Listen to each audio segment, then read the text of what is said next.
sejam bem-vindos aos Quadrinhos a Mais. Eu sou Mishima e hoje vamos falar sobre Reino do Amanhã. Só que vamos combinar uma coisa, eu vou fazer algo diferente. Todo canal de quadrinhos que se preza tem que fazer um vídeo sobre Reino do Amanhã e Cavaleiro das Trevas. Só que normalmente nesses vídeos o pessoal põe muita referência, fala da importância daquela obra dentro daquele tempo, qual foi a importância dela quando ela foi lançada. Então foca muito na obra para as pessoas que já conhecem. Eu acho que a pessoa que busca normalmente esse tipo de vídeo é aquela pessoa que nunca leu e quer saber se naquele momento de leitura dela vale a pena ela ler ou não aquela obra. Então eu vou fazer diferente. Eu não vou ficar citando um monte de referências, dezenas de referências, não vou ficar explicando detalhadamente a história da criação, como foi que surgiu, não. Eu vou fazer esse vídeo pensando em você que nunca leu e quer saber se vale ou não a pena ler nesse momento de leitura seu, se isso vale a pena para você. Então eu vou focar nisso. Eu vou comentar sobre essas coisas, esses detalhes de produção, mas o meu foco é analisar esse roteiro para alguém que está pensando em ler essa obra. Reino do Amanhã foi lançado em 1996, foi roteirizado pelo Mark Waid e desenhado pelo mestre Alex Ross. E ele não fez só o desenho, boa parte, quase tudo, é muito baseado nos argumentos, na criação de desenhos que ele fez para os personagens. Então o Mark Waid escreveu o roteiro, tudo baseado em sugestões e notas ali do Alex Ross, algo muito semelhante que aconteceu ali com Terra X. E aqui nós temos uma ideia, eu falei para vocês que não ia ficar focando nisso, mas por que essa obra foi tão importante em 1996? Porque ela tinha como objetivo resgatar na DC os seus personagens ali, o Superman, a Mulher Maravilha, o Batman, como deuses. Então saiu um pouco daquele foco que eles tinham de pessoas mais normais, de humanizar aqueles personagens, resgatar a visão que tinha desses personagens como deuses. Então essa é uma das grandes importâncias dessa obra para DC. E essa história ela é toda narrada pela visão do pastor Norman McKay.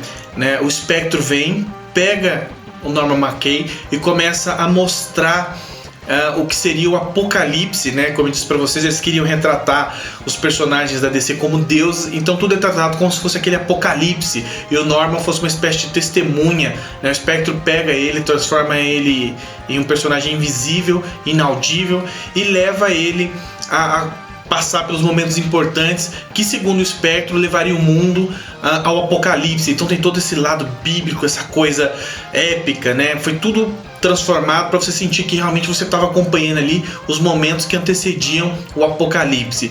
E ele começa a ver toda a história do que seria um possível futuro para o universo DC. Então seria 20 anos à frente do universo que nós conhecemos hoje. E o que aconteceu nesse processo, nesse meio tempo?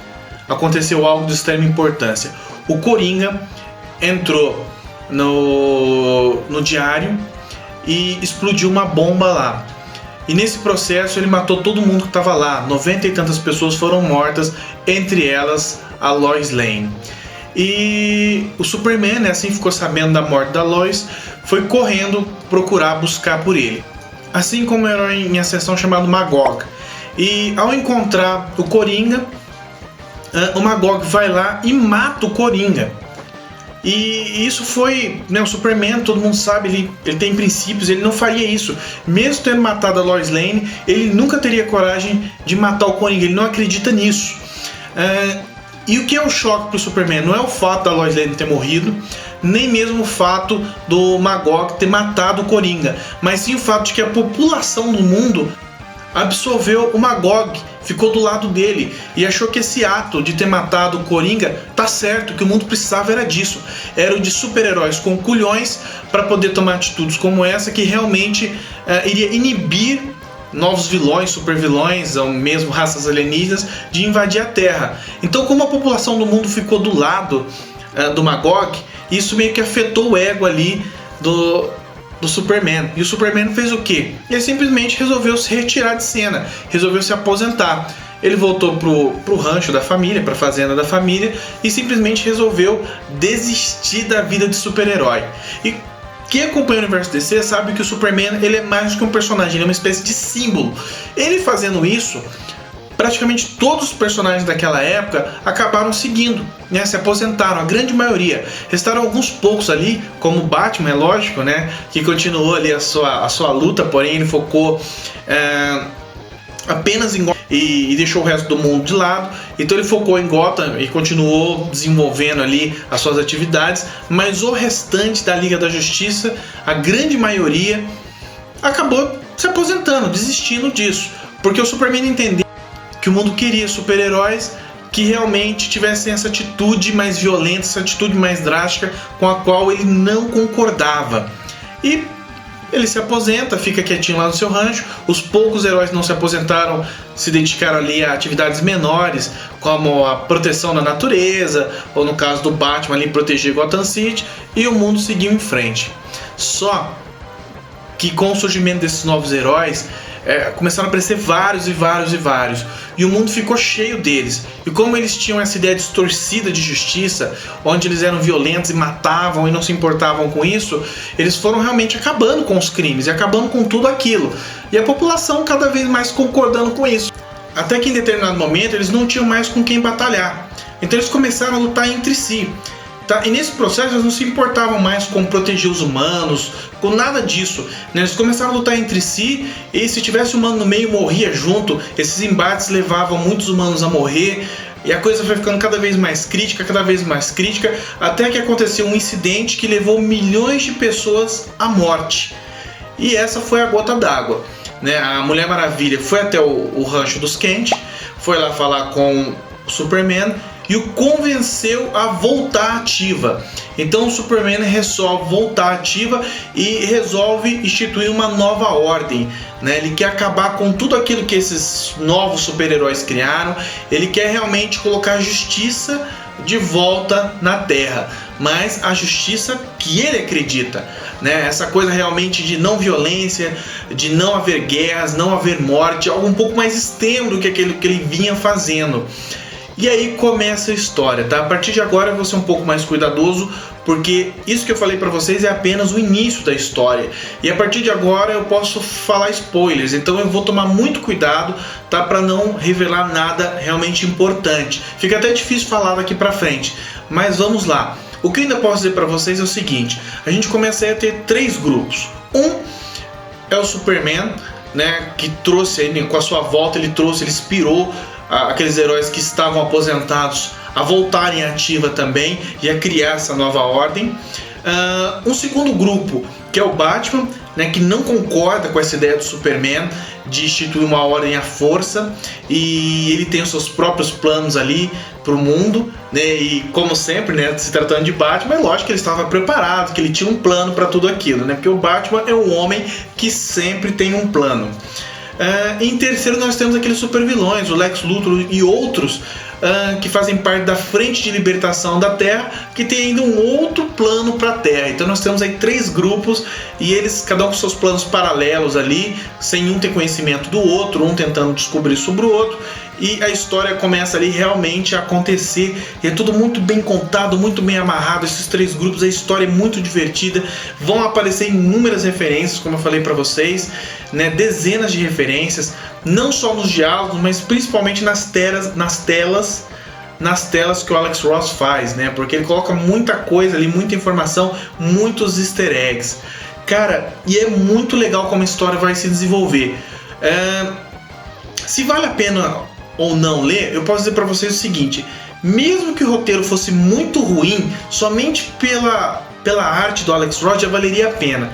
Porque, na verdade, cada tela do Alex Ross não é um desenho, mas sim uma pintura. Então, só pelo desenho já vale a pena, porque é lindo, cara. Ele desenha cada coisa aqui que você vai ficar boquiaberto. É maravilhoso. Mishima, então você quer dizer que o roteiro é ruim? Não, muito pelo contrário. O roteiro escrito aqui pelo Mark Waid, baseado nos desenhos e nas notas do Alex Ross, é sensacional. É muito bem escrito, é muito bem desenvolvido, né? Em todo momento você percebe que houve todo um cuidado, uma pesquisa para fazer aquilo. E mesmo que você não seja um profundo conhecedor de DC, cara, não se preocupa, pode ler porque é muito bacana, você vai gostar. Você tem um conhecimento básico, você já vai conseguir a história, porque ela não é muito complexa e ela é contada de uma forma bem tranquila. A diferença é, se você é um leitor novo de DC, você vai curtir, mesmo sem pegar as referências, você vai achar que é uma boa história. Agora, se você lê hoje, não é um conhecedor de DC profundo, e daqui a alguns anos, após ler muito, você resolver reler a obra, você vai pegar as referências e vai achar tudo mais sensacional ainda. Mas independente de você ser leitor antigo ou não, vale muito a pena ler. Agora, o roteiro não é perfeito, tá? Na minha opinião, não é perfeito. Na minha humilde opinião, existe um pequeno problema nesse roteiro, que é justamente ali no finalzinho da história, né? Vai ter um determinado momento em que o Superman ele vai chegar num lugar para fazer um discurso. Cara, e o Superman vem com uma ideia, vem com uma força ali para fazer um discurso, para fazer uma ação. E algumas palavras de um personagem vão pegar o Superman ali e ele vai mudar totalmente. Ele foi lá para fazer uma coisa, chega lá com poucas palavras, ele vai mudar o que ele ia fazer.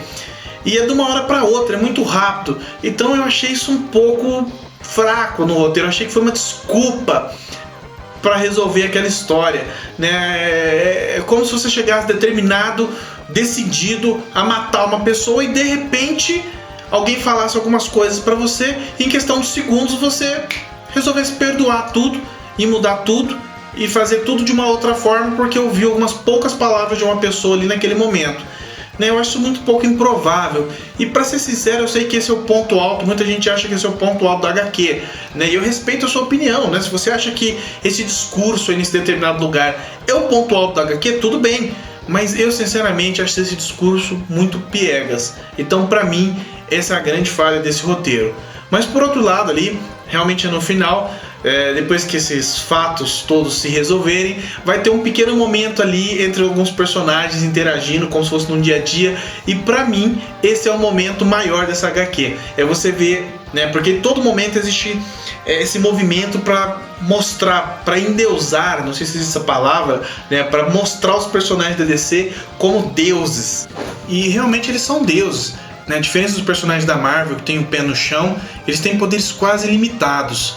E eu achei muito bacana nesse final, eles sentando ali numa mesa de um bar para conversar, para discutir o futuro, né, para discutir a vida deles, para discutir o relacionamento que existe entre eles, para planejar o futuro, mas não o futuro da humanidade, mas sim o futuro deles ali, dos projetos pessoais deles. Então, como eu disse para vocês, ponto fraco. Desculpa pra galera que curte, mas realmente eu achei aquele discurso meio piegas e meio que uma solução fácil para fechar aquele roteiro. E o ponto alto definitivamente nessa conversa entre eles no final, e os maravilhosos desenhos do Alex Ross. Então é isso, pessoal. Muito obrigado por assistir esse vídeo. Se você gostou, não esquece de deixar aquele like bacana para incentivar o nosso trabalho. Se você não concorda, se você tem outra visão, comenta aí embaixo. O legal é isso, cara. Não importa o que eu acho ou o que você acha. O importante é a gente poder conversar, poder discutir sobre isso. E de repente eu mudo de opinião, ou de repente você muda de opinião. E o bacana é a gente poder conversar. Deixe com respeito e educação. Eu acho bacana a gente poder trocar uma informação aí, trocar uma ideia. Então deixa aí no comentário o que você achou, se você concorda ou não com esse review, com essa resenha. Se você é inscrito no canal, obrigado. Se você não é inscrito, se inscreve, que assim você não perde nenhum vídeo e incentiva um pouco mais o nosso trabalho. Um grande abraço a todos, a gente se vê por aí.